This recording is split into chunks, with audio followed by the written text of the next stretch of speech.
43 women around the world gave birth to children, but the thing is, they weren't pregnant when the day started. This anomaly caused an eccentric billionaire named Reginald Hargreaves to seek out the children and try to see how many of them he could buy. He was able to buy 7 of them. And that's where the show picks up about present day when they all find out their father died. So we'll start out with introducing the kids. There's number 1, his name's Luther. He's extremely big, he's extremely strong, and he's been living on the moon collecting samples, sending them back to Reginald. Number 2 is named Diego. He's basically a vigilante crime fighter who's really good with throwing knives. Number 3 is named Allison. She's currently a movie star, and her power is, if she's speaking to you and she says the words, "I heard a rumor," whatever follows will happen. So she says, "I heard a rumor that you like me," all of a sudden you're infatuated with her. Number 4 is named Klaus. He's a drug addict who can speak to the dead. We don't know what the deal with number 5 is yet. He literally just disappeared a while ago, and no one's ever heard from him since the age of 12. Number 6 is named Ben. His power is basically tentacles shoot from him, and he's able to just beat people to death. But unfortunately for Ben, he's dead. And finally, number 7 is named Vanya, and she has no powers. She's just ordinary. And all of these kids were used by Reginald Hargreaves as like a crime-fighting group. Think of like the X-Men. And Reginald was very diligent in training these kids. He would track their brain waves. He would prepare them, but he wasn't a good father at all. There was no love in him whatsoever. And the kids really grew to disdain the guy. Pretty much all of them left except Luther, who went to the moon, but he went to the moon on the behest of his father. But they're all forced now to come back because the dad is dead. Now, Luther is convinced that the father didn't just die of natural causes, it was indeed a murder, because when the dad was found, he didn't have a monocle on them, and he always had a monocle on him. Diego used his ability of sneaking around at night, if you will, to sneak in the coroner's office and find the autopsy, which says dad just died of a heart attack, even though Luther doesn't buy it. The body was found by the butler, if you will. He's a monkey named Pogo who talks, and he's grown up with the children. He is kind of a caregiver, if you will. But he was also probably the best friend to Reginald Hargreaves. This is a guy who didn't really have a social life. There's also the mother who raised the kids, but the thing with the mother is she's legitimately a computer. She was created by Reginald Hargreaves to take care of the kids, and she doesn't age. But she's also the only loving thing that they know. This is how cold Reginald was. He didn't even name the kids. He left that to the computer mother. Reginald had no interest in actually giving them names. He would literally just call them by their number. So they have a lot of resentment for Reginald, but they also have a lot of resentment for Vanya, who wrote a tell-all book telling the world all of their secrets. Because she was the only one who didn't have powers, she was made to feel inadequate. You end up learning a little more about the characters in this episode, like Allison, who was married and had a kid, but has since been divorced. The father got custody of the child after it was revealed that Allison was using the "I heard a rumor" trick on the daughter. Klaus found out about the dad dying coming out of rehab, which he basically left rehab and went right to a dealer immediately. He's followed around by his dead brother Ben because he can talk to the dead. And then finally, there's number 5, who was missing for the past 17 years. And Reginald was convinced that he was still out there, but the kids have long given up on it. But all of a sudden, he shows up out of a time vortex in the sky. While all the kids have grown up, he's still stuck looking like a 12-year-old boy, though. But he's seen some shit. It was perfect timing by him because he shows up right before the memorial service for their father. But he isn't really interested in the funeral or exchanging pleasantries. He seems like he has a mission to attend to. Apparently, he's been trying to get back this time period for quite some time and finally got the math right. He sneaks away and goes to a coffee shop at night, and while he's sitting there, he gets attacked by a couple mercenaries who were tracking him by a chip in his arm. He's able to take them out, and he also takes the chip out. But he knew that they were coming. He kind of roped them into this, and he at one point even says, "I'm surprised you guys didn't show up earlier." He heads to Vanya's apartment and explains that you're the only one I can trust because of the fact that you're ordinary. And he ends up revealing what happened to him. He says that when he jumped into the future, he saw nothing. Literally, the world was over. And he doesn't know exactly how it happened, but he does know a day. The world is going to end in 8 days, and I need your help. Finally, the episode ends with Diego, who the whole time had his father's monocle and just chucks it in the ocean. Episode 2 starts out with a flashback of when the kids are all smaller and they're talking at the dinner table. And number 5 chimes up that he wants to start time traveling, but Reginald says, "You're not ready for that at all." Being a young kid who thinks he knows everything, 5 says, "Yeah, I am," but Reginald still says, "You're not ready for that." 5 storms out and starts time traveling, and everything's going well. He's traveling to different eras until all of a sudden he travels to the wrong era where the world's ended, and that's where he was stuck for all those years. We return in present day where he's in Vanya's living room, and he tells Vanya exactly what happened, but she's trying to make sense of it all, and it's not really clicking. He tries to leave, but Vanya says, "Look, I've lost you once. I'm not going to lose you again. Why don't you just sleep at my house?"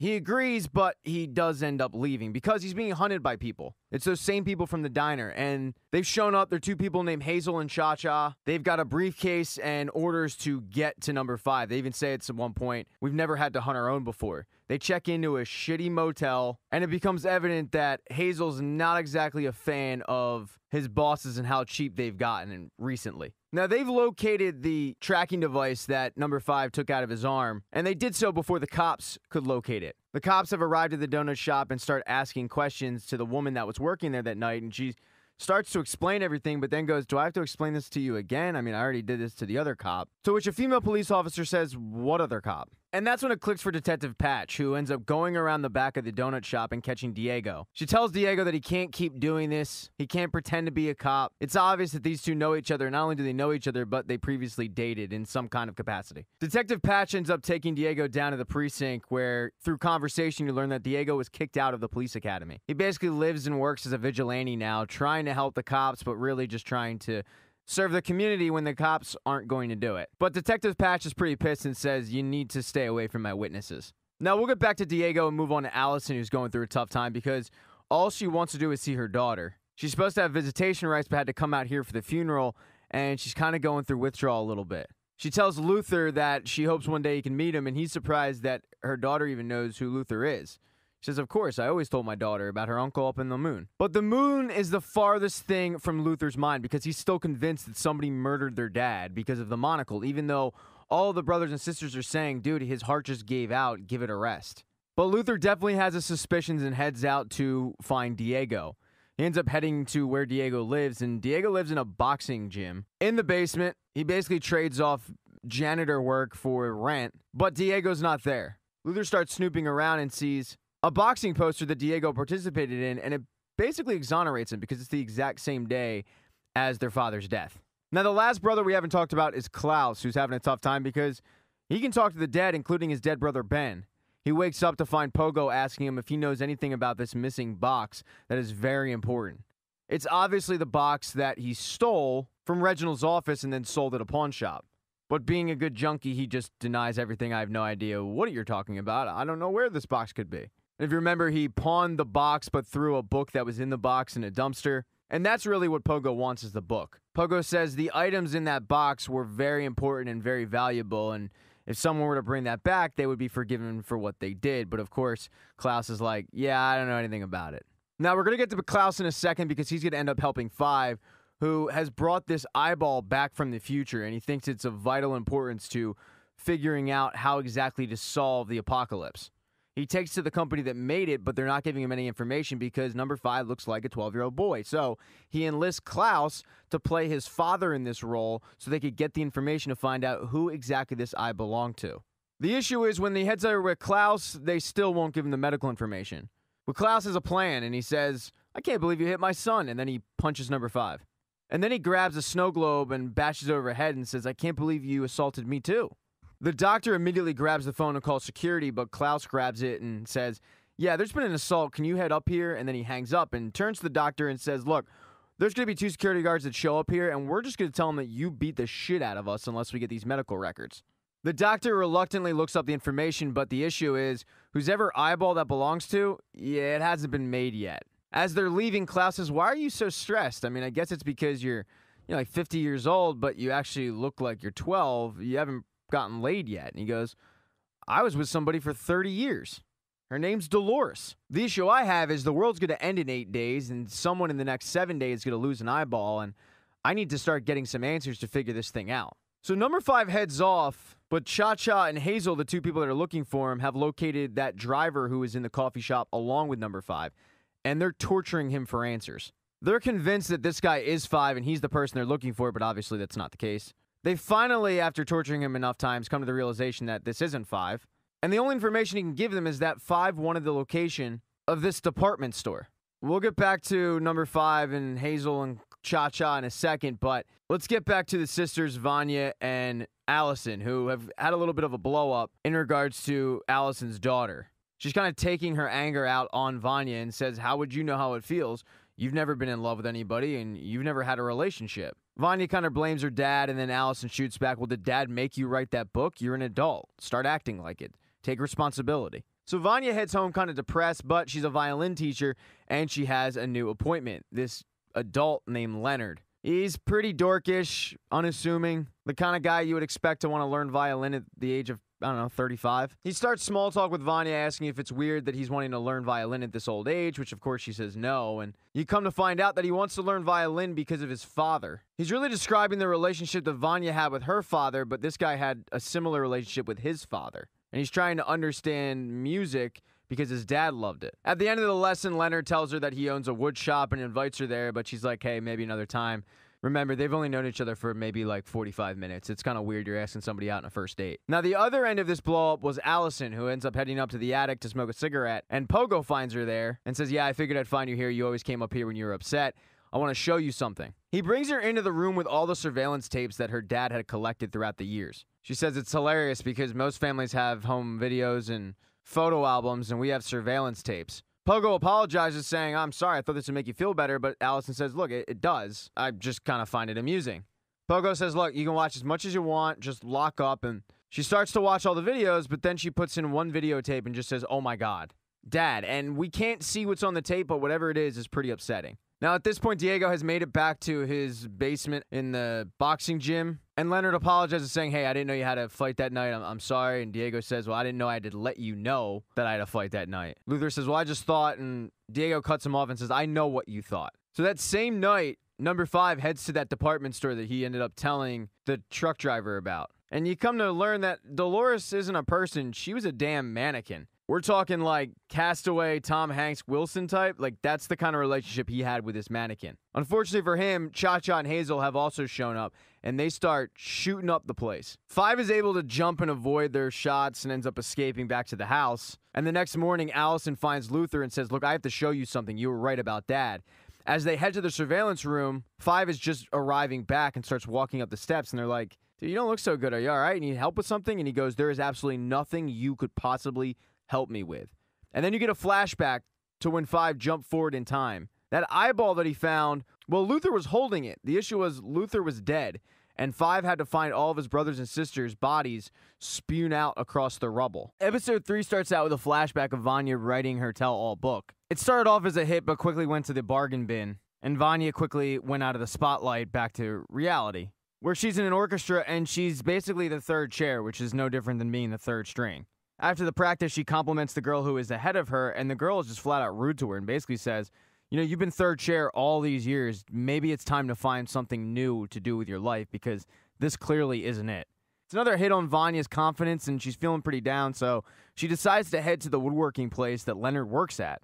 Leonard's pleasantly surprised to see her and starts showing her around and shows her all the things that he creates, including something that he stayed up all night making, which is a little violinist, which is obviously supposed to be for Vanya. He ends up asking her out to dinner, and she is kind of taken aback, but says, yeah, sure. Says, it's weird, like, I've only known you for a little bit of time, but it seems like I've known you my entire life. At that moment, Allison gets in touch with Vanya and says, we need you back at the house now. We have a family emergency. And the emergency is that when Allison watched the tape of what happened to their father, she's convinced that the mother had something to do with it. So they go to the mother, and they start asking her, and she's about to say something, but she just stops and changes the subject. Now, there's only a couple of people at the house, and they're trying to find everybody. Diego's off, and he's gone to the department store because he's trying to find the 2 people who have shot up the place. Klaus is sleeping in the back of number 2's van, and number 2 has no interest whatsoever of meeting with the family because he's trying to save the world. But eventually, they do all end up meeting, and they're trying to make sense of this whole situation. And finally, they go, it kind of makes sense because Dad created her, and he must have treated her like shit because he treated all of us like shit, and she must have snapped. The monocle keeps getting brought up over and over, and Diego finally gets tired of it and says, look, I had it. I found it in Mom's things, and I knew that if you, Luther, were to find it, you were going to just assume things and go off, so I took it. Now, Diego is very protective of the mother, and you find out why thanks to a flashback. Before one of the missions, the mom is helping all of the kids get ready, and you find out that Diego actually had a speech impediment when he was growing up, and he had a tough time getting over that, but thanks to the mother, he was able to overcome his speech impediment. So Diego is very close with the mom. Now, number 2 could not care less, so he's not at this meeting. He's actually staking out the Eye Institute and the doctor in there to try to figure out what the hell's going on with this guy. He's still trying to figure out how to save the world, and he's quickly running out of time to do so. But the issue is, Hazel and Cha-Cha are still after him, and they go to the donut shop and end up questioning the woman who owns it, and she says, well, he actually had a tattoo. And they're able to track him down to the Umbrella Academy. So they show up at his front door. They break in looking for number 2. Of course, he's not there, but everybody else is. And the issue is they have no idea what they've walked into. They have no idea about the Umbrella Academy. They don't know anything about these kids. And they start with a shootout, but it's not going their way. Cha-Cha and Hazel barely escape with their lives, but Luther is injured, and when he takes off his shirt, you can see he is all messed up. He basically looks like a half monkey, half human being, like Planet of the Apes kind of. It's not a good look for anybody. The more shocking thing is nobody in the house had any idea of what the hell happened to Luther. So this is coming as a surprise to the audience, but also his brothers and sisters. At this point, though, everybody is on edge because of what happened, and Diego ends up taking it out on Vanya, saying, you never should have been here in the first place. So she flees to Leonard's house crying, saying, I really had nowhere else to go. Diego then heads up to the mom's room where she is doing needlework, but she's literally needling into her own arm. So Diego knows what he has to do. He ends up pulling the plug on her and saying, it'll be all right. But the biggest issue is that Hazel and Cha-Cha didn't just escape with their lives. They escaped with Klaus, who they are now holding hostage. All right, on to episode 4. And you quickly find out why Luther looks like a silverback gorilla. After all of the kids left, his dad sent him on a mission that he wasn't ready for, and he basically died at the mission. He gets brought back to the house, and to save his life, his dad injected him with a serum that was from Pogo. And it did, in fact, save his life, but it also turned his body into that of a silverback gorilla. So he's half man, half gorilla at this point. Once again, it's not a good look. Now, on the present day, the rest of the family is trying to deal with some shit, because they found the mother dead. They have no idea that Diego did it. But also they're trying to figure out who the hell attacked them in the previous night. Now, they all know that it has something to do with number 5, but the issue is they can't find number 5. Because number 5 has successfully located the doctor from the Eye Institute that he was looking for, and he wants some answers. It turns out that doctor is a pretty shady dude who makes prosthetics eyes and sells them on the black market. And there is a chance that he actually already made the eye that 5 found in the future and has already sold it, but he's not 100% sure. Now, he does keep records in his office, so him and 5 end up heading over there, but the place is on fire. And it was set on fire by Hazel and Cha-Cha, who found out about the Eye Institute from Klaus. Klaus was doing a really good job holding out, but then he started going through withdrawal and eventually just gave it up. He told them about how number 5 was acting weird and had him go to the Eye Institute and pretend to be his dad, so they headed over there, lit it on fire. As they're leaving, they read a note on a car that just says, say hi to your brother for us, and that is important because the cop that finds this is the cop that used to date Diego. It's the same cop who, as she left the house, found Diego sleeping on her front step. Like, that's not weird. But hey, Diego's going through a tough time. He just had to murder his mom, and he buried his dad, and people are coming and attacking him in his own place. You kind of understand where he's coming from. Diego confides in the police officer and tells her how his mom died in the previous night, but he's got other issues because him, along with Luther, are now on the mission to find number 5 to not only inform him, hey, mom's dead, but also to get some answers as to who attacked him in the previous night. And by the way, these two don't want to work together, but for the common good, they're going to. So they head to number 5's van and find a note about a library, and when they head there, they find number 5, and he is completely shit-faced. They end up dragging him back to Diego's place to get some answers.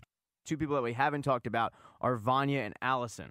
Vanya wakes up in Leonard's place, and the 2 head off to practice together, and while they're walking, they see the girl who's the first chair, and Vanya says hi to her, but she kind of just blows her off and is rude again. Leonard asks who is it, and Vanya describes, oh, she's the first chair, she's like the number 1 quarterback. But then she starts freaking out because she doesn't have her pills. She wasn't planning on sleeping at Leonard's place, and she feels like she can't function without these pills. She heads off to practice, and Leonard says, hey, I'll go grab your pills for you, and grabs her keys and heads off to her house. He enters the house, but what he didn't know was that Allison had also dropped by. Allison just hears some guy rummaging around, and as he enters a room, she kind of throws him down on the ground, and they're both surprised to see each other. What are you doing here? No, wait, what are you doing here? And when Leonard asks Allison, what are you doing here? She's pretty taken aback, and is like, it's none of your business. And that's when Leonard gets really defensive, saying, well, you wanted nothing to do with her yesterday, but now all of a sudden you want to hang out with her. He reluctantly gives the keys to Allison, but it was kind of weird behavior for a guy who's known her for about 17 minutes. Allison ends up getting the keys and finding Vanya and giving it to her, but also kind of giving her a little bit of a warning of Leonard.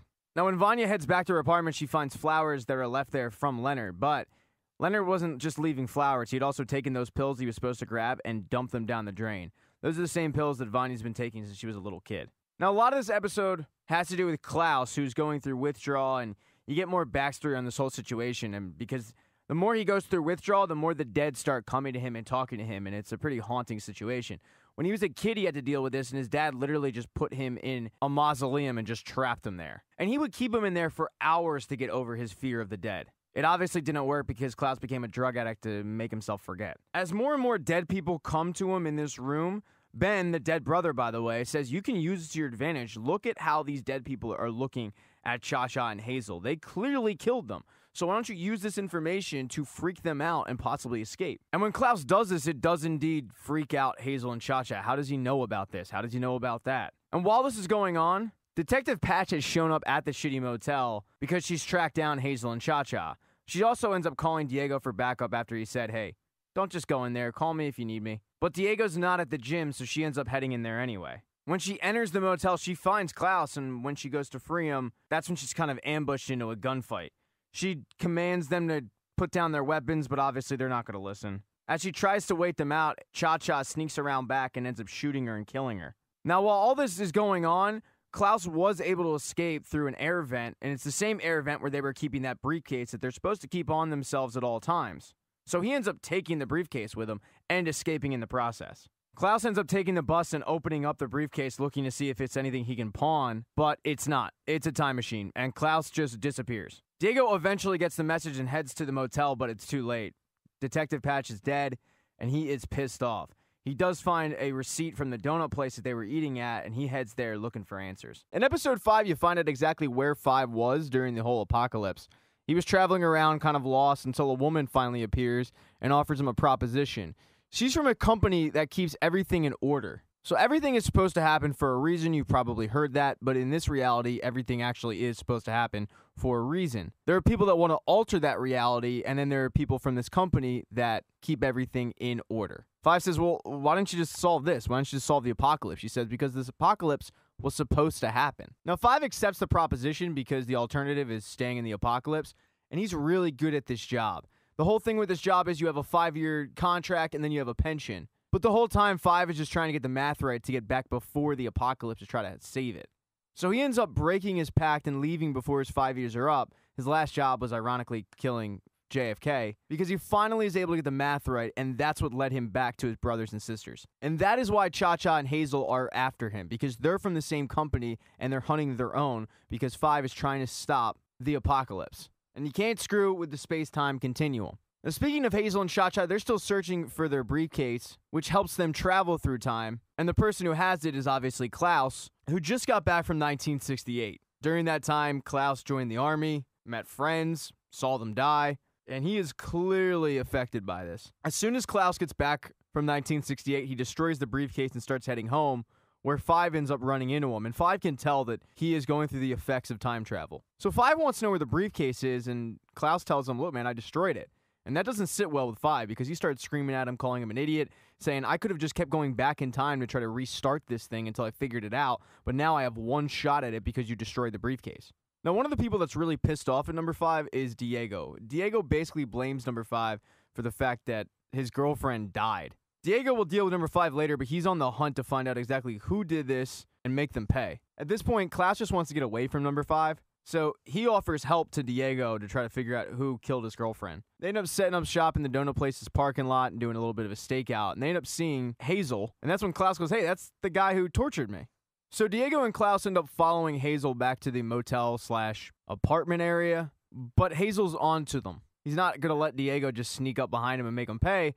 So him and Cha-Cha sneak out the back, shoot up their car, and leave them with nothing but an ice cream truck to drive. But they're not just fleeing an apartment, they actually have somewhere to go. Because 5 has left them a note saying, hey, I have your briefcase, meet me at this location. Obviously 5 doesn't have the briefcase, but he does want to meet with them. He ends up bringing Luther, who is just being Luther, nosy, needs to know everything, needs to be involved. And 5 has explained to him, look, we need these people.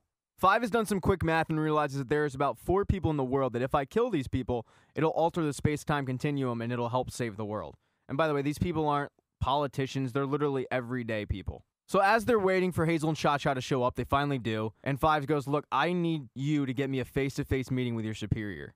Hazel ends up going over and calling her superior and having a conversation, but out of nowhere, Diego and Klaus ruin everybody's plans and show up in the ice cream truck looking for vengeance. And of course, Hazel and Cha-Cha think this is a setup because they're all related. So all parties involved start getting into a firefight, and a little bit after the shit hit the fan, Stein just stops. And the woman who offered Five the deal way back in the apocalypse is back. She goes, look, you aren't going to be able to stop what's going to happen. What's going to happen is going to happen. But we're actually here to offer you a new contract. In this situation, you'd actually be management. So you're not going to be doing your old job. You'd be at the home base, and you would be a manager. He's a little bit hesitant, but Five agrees to it under one condition. You keep my family safe. So it looks like the apocalypse is still going to happen, but the family is going to remain okay. They shake on the agreement, and both of them disappear. When time starts back up, this allows Luther, Klaus, and Diego to escape, and Cha-Cha and Hazel are left with the shit end of the stick. And then there's the issue of Vanya and Allison. Vanya is still seeing Leonard, and there's something about that just kind of skeeves Allison off. So Allison does a little bit of digging, goes to the library, and starts trying to research him and realizes there's absolutely nothing on this guy. There's an article, there's an address, but there is nothing else. She confronts Vanya about this, but Vanya is not wanting to hear any of it. She tells him, I like him, it's nothing. And Vanya's mind really isn't on Leonard because she's a tryout for first chair. Amazingly, the girl who was first chair has just disappeared. So she's pretty nervous. She has this big tryout. Her sister is telling her that her boyfriend is weird. And on top of it, she's doing all of this without her medication. But she says she's never felt better. And during the tryout, out of nowhere, something happens. This spirit kind of comes out of her. It changes the whole mood of the room, and she blows everybody away. Figuratively, not literally. Now, while Vanya dazzles the committee on her violin skills, Allison is not taking no for an answer and ends up breaking into Leonard's home. She's forced to leave early because Leonard comes home. So Allison is able to escape, and it's a pretty good thing, too, because later on, Vanya and Leonard end up meeting up. She tells him, hey, I got first chair. They end up hooking up, but above them in the attic is, of course, the former first chair, dead. So Leonard killed her. The episode doesn't end there, though. It ends with Pogo, who is fixing the mother. He says to the mother, do you remember what happened? She says, yes. And Pogo says, well, then you know that the children can never know. The mother kind of looks away uneasy, and Pogo says, do you understand? And she says, yes. And he says, good. In episode 6, the Umbrella Academy is trying to figure out how exactly they plan on stopping the impending apocalypse. While they're all meeting to try to figure out how to do so, Vanya shows up along with Leonard to tell them that she got first chair in the orchestra. She's planning on inviting all of them to her concert, but when she sees that they're having another meeting without her, she flips out. Basically saying, I was shut out when Dad was alive, now I'm shut out when Dad is dead. She storms out. Leonard goes back for his coat, and another example of him being weird, he doesn't just take his coat back, he also ends up taking an action figure of their father. He ends up meeting up with Vanya in the street, and the angrier Vanya is getting, it's having an effect on literally everything. All of a sudden, it starts storming out, and the light posts are turning inward into the street. Leonard stops her and says, Vanya, look, you're doing this. She scoffs it off, but it's clear that she actually might be. Now, after this meeting, the Umbrella Academy is all trying to figure out what they're going to do. Allison has decided that if the apocalypse is actually going to happen, she's going back to California to be with her daughter. We also get some backstory on what happened with Klaus in the Korean War. He ended up falling in love with a guy, and that's why he didn't leave earlier. But when that guy died, he ended up coming back. He plans on getting clean because he wants to see this guy, and he can't see the dead if he's on drugs. So he gets with Diego and has Diego tie him up, much like Hazel and Cha-Cha did, to try to get him clean. This trick ends up working, and Klaus does in fact see his Korean War boyfriend. Afterwards, Diego walks downstairs and sees the mother, and to his surprise, there's the mother, all good to go. He's shocked, but pretty quickly asks her, do you remember anything? And she remembers something from a week ago, and he says, is that it? She looks over in the corner, and there's Pogo just mean-mugging her. So her only response is, wow, what a beautiful day, I should take a walk. And that's when it dawns on Diego, that's right, you've never been outside, Dad never let you outside. Let's do that, let's go for a walk. And as they walk, the mother turns to Diego and says, there's something I haven't been telling you. We'll get to that later. Because there's the issue of Luther, just being typical Luther, never giving up. He figures there's gotta be a way to stop the apocalypse from happening, and it has to do with his research from the moon. So he goes and searches the entire house to find out exactly why his father sent him to the moon. But when he gets to his father's study, there's Pogo.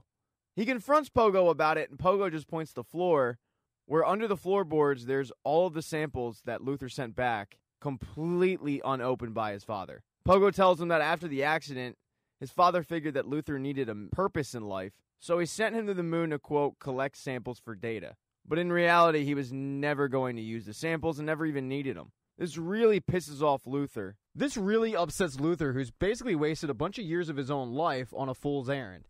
He's really pissed off, and he ends up seeing Allison and venting to her. There's also strong hints of a relationship when they were younger.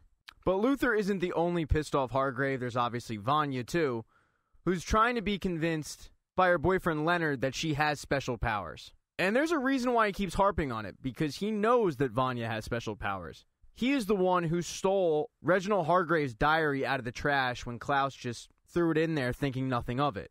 And in the diary, it states that Vanya has incredible powers that need to be suppressed. And the way you do this is with those pills. So that explains why he keeps telling her that she's got all these powers, but also trying to hinder her from taking the pills. But most of this episode has to do with number 5. Hazel and Cha-Cha are no longer hunting him because he's made a deal with their bosses. Now they're hunting something else, each other. Earlier in the episode, they both got messages from the company stating that they were to take out the other. While it's weird, neither of them really question it. But the messages weren't sent from the company. They were sent from number 5, who is getting acclimated to his new position, but also doing some spying. You come to find out that there are people that are all tasked with a possible outcome. And that's all they work on. Assassinations, fires, bombings, and then, of course, the apocalypse. Everything to keep the space-time continuum intact. Number 5 ends up meeting the woman who was charged with the apocalypse, the one who was out to stop him.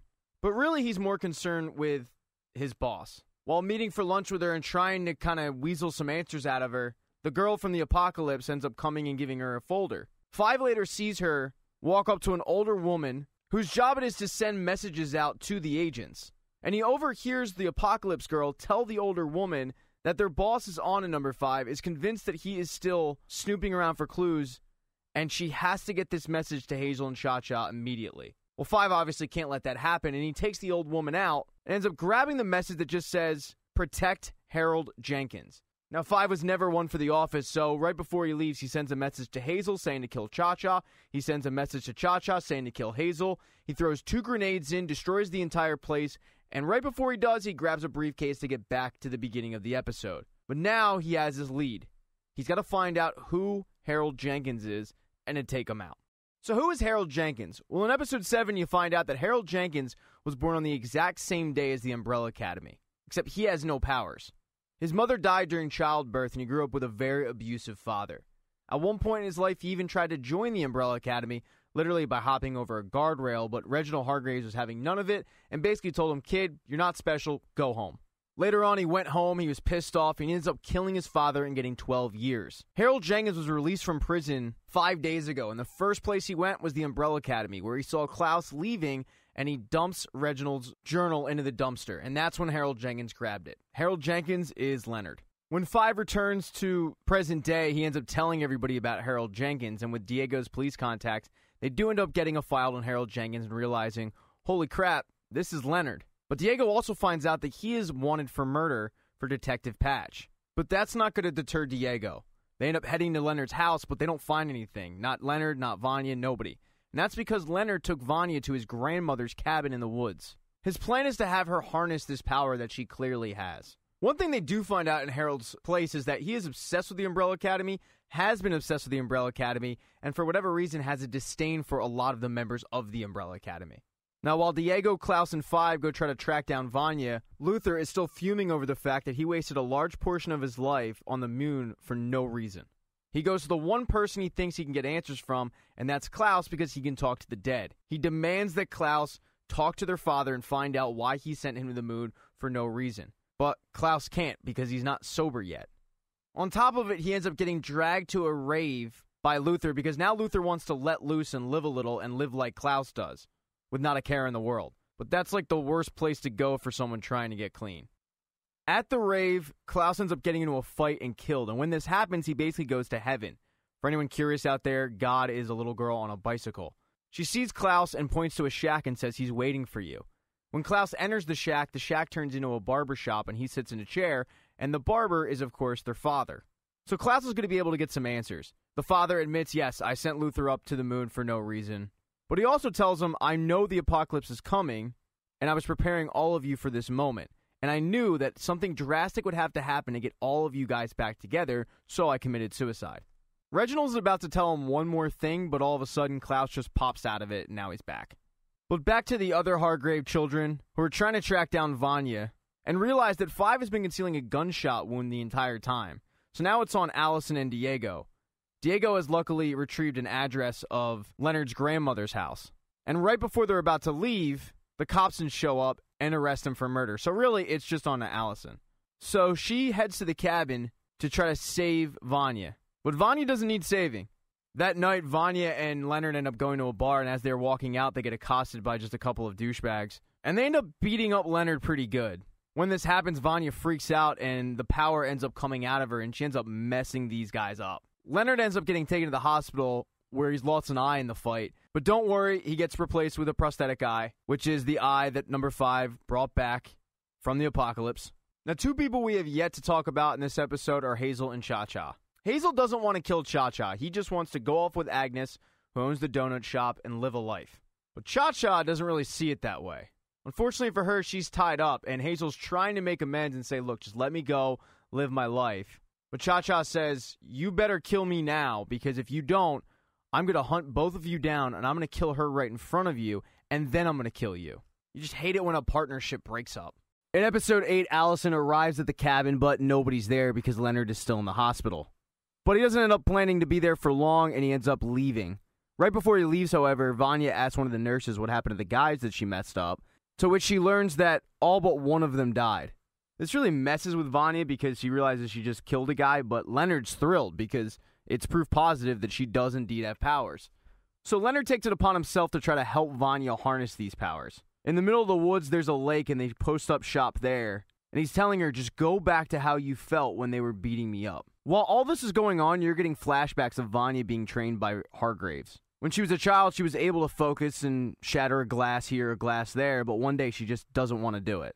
Hargraves continues to urge her along, but finally she just snaps and shatters all of them. And that's when he realizes she's pretty dangerous. But while Vanya is relearning how to harness her powers, her brothers and sisters are trying to figure out what they're going to do about the end of the world. Diego has broken out of prison with the help of the police officer who gave him Leonard's file. He heads back to the house and meets up with Five, Klaus, and a very hungover Luther, who's still reeling from the fact that his father wasted years of his life. Klaus tells everybody what he saw when he went to heaven and what their dad said. But the thing that Five can't understand is how their dad knew when the apocalypse was going to hit, but also when to kill himself. So while they're focused on that, they also have to be focused on the fact that their sister is literally with a murderer in Leonard. And their other sister has no idea what she's really walking into, and she's by herself. And because she's alone, Allison doesn't have many leads, so she befriends a cop with her celebrity status and convinces him to bring her along to visit the one remaining survivor. She basically says, hey, I'm training for a bit part in a show. You could help me out. When they meet with the survivor, they learn that Leonard paid these guys to beat him up, and it just went too far. And of course, Vanya has no idea this is happening. Eventually, that lone survivor ends up going to get taken for tests, but you never see him again. Which is interesting because at that exact moment, Vanya is in the woods practicing her powers, but Leonard is nowhere to be found. At this point, however, Allison has arrived at the cabin and does find Vanya. Because Leonard's nowhere to be found, she can alert her sister to the fact that she is with a literal murderer. To which Vanya doesn't really take this too well. And that's when Allison drops a bombshell on Vanya. When Vanya was about 4 years old, Hargraves realized that her powers were too strong and she was never going to be able to harness them. So he had Allison whisper in her ear that she wasn't special. And that's one of the reasons why she's always thought she isn't special. But she's really the strongest one. And when Allison tells her this, Vanya freaks out. She's blaming not only Allison, but the entire family for making her feel average her entire life when she actually had powers. When this is going on, the room starts to shake and Allison gets kind of scared and says, don't make me do this, and starts to get the words out of, I heard a rumor, but Vanya stops her in her tracks by slashing her throat. As soon as this happens, Vanya immediately regrets it and starts freaking out. And that's when Leonard busts the door, sees what happens, and says, we gotta go, and ushers her out quickly, as Allison is literally gasping for life. And one of the reasons why Leonard wants to get the hell out of there is because he killed the lone survivor. A short while later, Diego, Five, and Klaus all arrive at the house to find Allison's body. Now, two people we haven't talked about are Hazel and Cha-Cha. Hazel has gone to a motel with Agnes and says, there's one more thing I gotta do. And he leaves her there because Cha-Cha has escaped and she's coming after them. In the 9th episode, we get a little more background into Vanya's powers and the mother. The mother was created because Vanya was literally killing any nanny that would get close to her. So Reginald needed to create a nanny that couldn't die and thus created the mother. But present-day Vanya is still a little freaked out that she might have just killed her sister. She's getting cleaned up with Leonard when she finds Reginald Hargrave's diary in Leonard's belongings. She actually found this diary before, but when number 5 went back in time, it erased that. So she actually finds it for a second time and confronts Leonard about it. Leonard's trying to justify this by saying I was the only one there for you, they didn't care about you, but she's not really having it. She ends up killing Leonard in basically a tornado of objects found around the house. It's a pretty cool scene. After this, she leaves Leonard dead and heads on home. Shortly thereafter, 5 and Diego arrive and find Leonard's body and, of course, the eye and say, oh, well, that settles it. But 5 brings to the point that the note said to protect him, and obviously they didn't do that because he's dead. And someone must have killed him, so they need to find that out, having no idea that the person that killed them is actually their sister.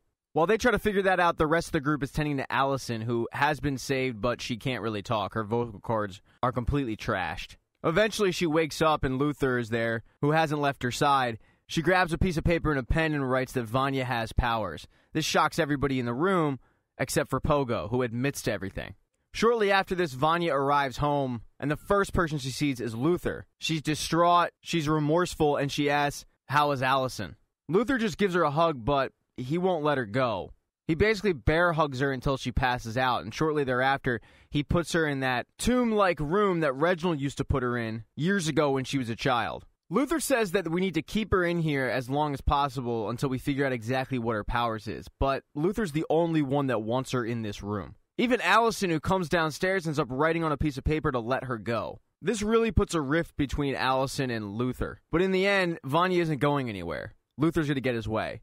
And while Vanya is sitting in this room, just a girl with her thoughts, the younger Vanya ends up coming to her and talking to her. The younger Vanya is telling her that Luther is right, the entire family is scared of her, and she needs to harness her powers and get out. The older Vanya is feeding into this thought and ends up breaking out of this room that you're not supposed to be able to break out of. When she does this, she looks completely possessed. That's how the episode ends, but let's get into some minor storylines, and one of them involves Klaus, who wants to go back to a life of drugs, but Ben, the dead brother, is arguing with him and ends up punching him. Normally, this would go right through him, but Klaus actually feels this. Obviously, this isn't supposed to happen because Ben is a ghost, and this forces Klaus to rethink the conversation he had with Reginald when he went to the afterlife. When he was in the barbershop, Reginald said, you never even tapped into half of your powers. So this is making Klaus think that maybe this is a sign of that because he hasn't been on drugs in a while. And then finally, there's Hazel. The place that he had to go was to locate 5. He wants to make amends and help save the world. When he arrives at the house, he ends up talking to 5. Unfortunately for him, though, Diego notices him and then still blaming him for the death of Detective Patch. So those two get into a huge fight. Eventually, this fight ends after 5 knocks out Diego, so he can actually have a conversation with Hazel. After the conversation about helping save the world, he gives number 5 the guns of both Hazel and Cha-Cha, and that should help acquit Diego of the murder of Detective Patch. So Hazel heads back to the motel where Agnes is, but unfortunately, Agnes isn't the only one there, so is Cha-Cha, and she's ready to make true to her word and kill Agnes and then Hazel. They get in a little bit of a fight, but then all of a sudden time just stops. Their boss shows up and says, you guys have really made a mess of this. Alright, let's get into the season finale, episode 10. This episode starts out with a little backstory on where Reginald came from. He left a dying wife who was a violinist to make a new world in America. On his first day in the States, he ends up buying a struggling umbrella factory, which is where the name The Umbrella Academy comes from. Fortunately for Reginald, though, he's dead, and one person that's not dead is Vanya, who is tearing through his house, destroying room after room in a fit of rage. Vanya is taking this out on everybody, including Pogo, who she streams at, did you know, did you know? And Pogo admits, yeah, I did know. And she kills him. Now, this does allow everybody in the house to escape, but come on, you just killed Pogo. It's not cool. Now, Diego barely escapes. He gets knocked out from falling debris, and he thinks that Klaus is the one who saved him, but it's actually not. It's Ben, the dead ghost brother. Once again, giving credence to the fact that Klaus might never have tapped into his actual potential. But the Umbrella Academy is in shambles. The mother's dead, Pogo's dead, Allison can't talk, and Vanya's trying to kill all of them. They end up meeting up in a bowling alley where number 5 brings a newspaper from the day that the world ended and said, look, nothing's changed. The apocalypse is still on. And we're going to need to act quickly to save the world. So while they're trying to figure out exactly how to save the world, Klaus ends up coming clean and saying, hey, Diego, I'm not the one who saved you. It was actually Ben. But nobody believes him because 1, it's Klaus, and 2, no one's seen Ben since he died. Now, while the entire group is a little suspect of that, he does say, by the way, we know where she is, and he puts up a flyer of her concert. While the group is discussing this, number 5 gets a message from the commission saying that the boss wants to meet with him in the hotel room of Agnes and Hazel. So 5 heads off to this meeting, and when he does, the entire bowling alley is getting shot up by agents. They're able to fend the soldiers off and escape through the back of the bowling alley. But now with no home and no bowling alley, they really only have one place to head, and that's the concert hall where Vanya will be performing. Oh, and that meeting that 5 was to attend? Yeah, that was just a trap to get 5 away from the bowling alley. He's far too valuable to the commission, and they just wanted to kill his brothers and sisters. So when he arrives, his boss basically admits this, so he quickly heads back to the group. So the people left in the hotel room are Agnes and the head of the commission. But where is Hazel? Well, Hazel is back reunited with Cha-Cha. After having a conversation with their boss, they quickly realize that they had been played by number 5. The commission didn't want them to kill each other. It was number 5 all along. And the boss brings up a new plan. Protect Vanya Hargraves at all costs. If they're able to do this, they're going to let Hazel retire and go back to a time period of his choosing with Agnes. So they're following around Vanya Hargraves, and after she gets off a bus, Cha-Cha undoes her seatbelt, but when she does this, Hazel speeds the car up and gets into an accident, which forces Cha-Cha to fly out of the front of the windshield.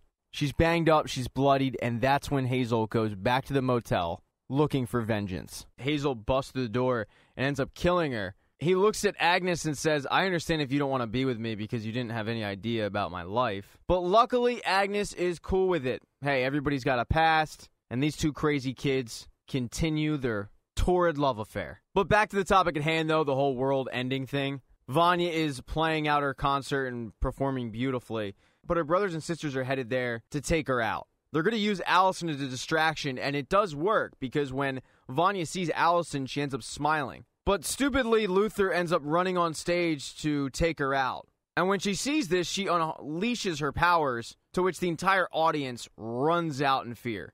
Vanya continues to play the violin, and when she's doing this, she's getting more and more powerful. Now, while the group tries to formulate a new plan, Klaus was outside supposed to be playing lookout, but it's Klaus, and he wasn't doing a real good job, so he heads off to get a burrito. And when this happens, all those soldiers from the bowling alley show up at the concert hall. Klaus turns around to see this, but he also sees a very bloodied up Cha-Cha. So Klaus ends up running into the theater to alert his brothers and sisters that, hey, they're coming, but it's too late. They're already there.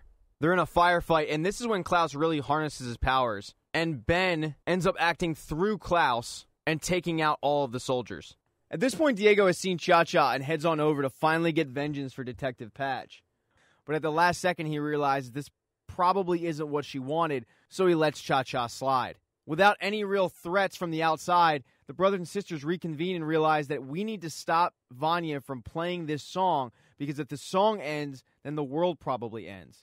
They try and go after her, but Vanya ends up picking up all 4 of them, kind of like Ben with his powers, and has them just up in the air. She's left her brothers immobile, but she forgot one person, and that's Allison. Allison has a gun right behind her head, but she decides not to blow her brains out and just shoot near her. When this happens, it kind of stops her powers and Vanya just passes out. She's still breathing, but her brothers are no longer hanging in the air, immobilized. The issue is, when Vanya passed out, a very powerful beam shot out of the concert hall and hit the moon. And that beam broke off chunks of the moon that is now barreling towards Earth, and that's the apocalypse. And they don't have much time. So number 5 says, hey, we can probably rectify this using my powers, but I've never time traveled with this many people. But number 5 realized that we need to change time, because this is always going to happen. Vanya's always going to be the bomb. No matter what we do, it's always going to end here. So we need to go deep back in time and change things. So he uses his powers to have them all travel back in time, and sure enough, it does work. Right before the world ends, the Umbrella Academy is able to escape. And that is Season 1 of the Umbrella Academy. So do me a favor, make sure to like this video, subscribe to the channel. I got a ton of movie reviews up. I try to get show recaps up as much as possible. They're pretty time-consuming, as you can clearly see. But make sure to stay subscribed so you can, get the latest information from this channel. And as always, I appreciate everybody for watching.